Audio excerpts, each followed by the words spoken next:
Hello there and welcome back to Hydroponics Daily, your go-to podcast for everything soilless cultivation. I'm your host, Dr. Russell Sharp, and today we're talking about netting, and particularly horizontal netting that you might put through your crop. When it comes to things like cucumbers, hops, tomatoes, they're grown up twine, vertical wire or material, string that goes to the top of the grow room so that the vines can grow up them. Whereas today we're talking about horizontal, so like netting that plants can grow through, and then if they're going to fall, they're supported by the netting.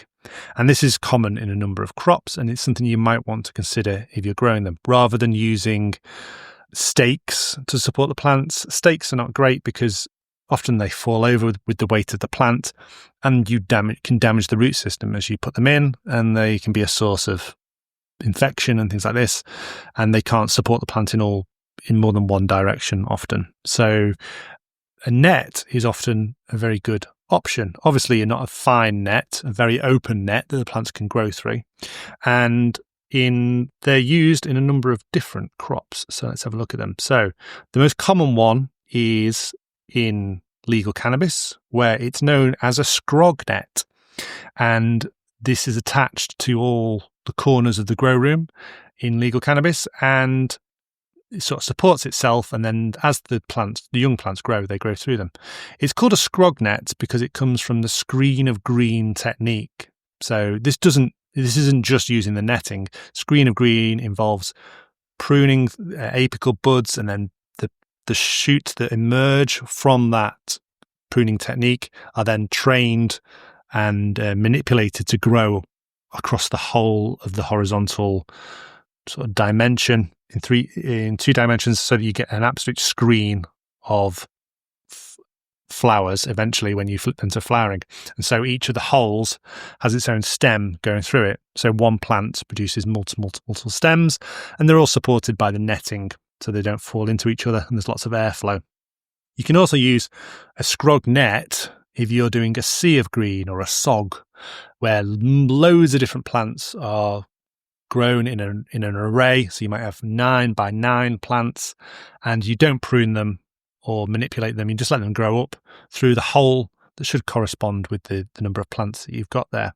So you can either make your own Scrog net to make it ideal for your situation, or you can buy them already from the grow shop or wherever you buy them from. The advantage of making your own is that if you're doing something like the sea of green and you've got 9 plants, you can optimize where the strands are for the netting based on how many plants you've got there. So very common option, rather than just using loads of stakes, is a Scrog net or a net in legal cannabis growing. The other advantage of not using canes is you're not going to poke your eye out, and loads of people poke their eyes with canes all the time. And you can put toppers on them to stop you doing this, but that impedes light penetration into the grow room and stuff like that. So often a net is a lot easier. It can be removed a lot quickly.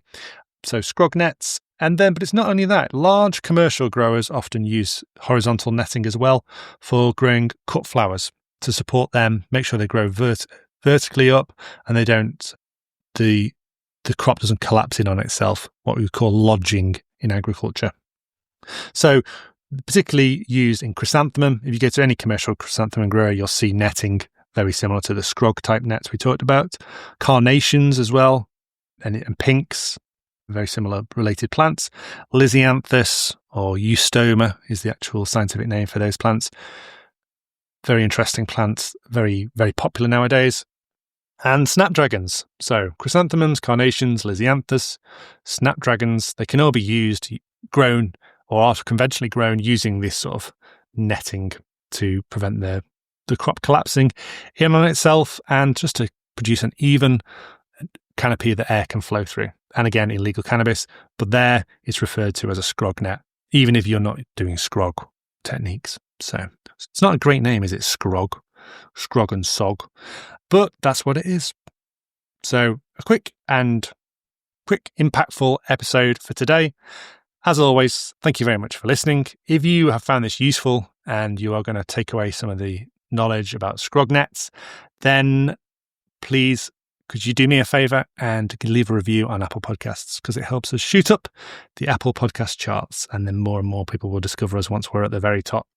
Some of the crops that have been used for netting in the past but is not common: strawberries, just to keep them up and away from the soil or the growing media so they don't get grey mold and other horrible diseases, keeping them up in the air.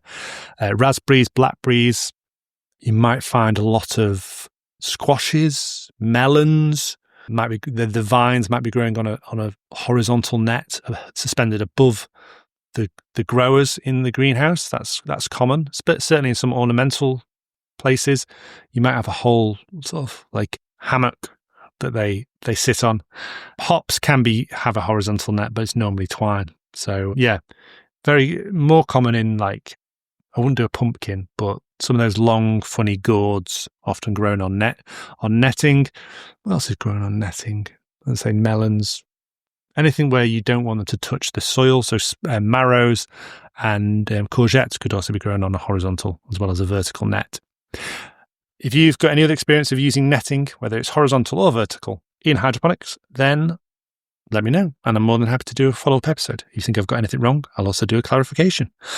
My ego is not too big that I can't say I'm wrong every now and again. Thank you very much for listening today, and I'll see you again tomorrow. Goodbye.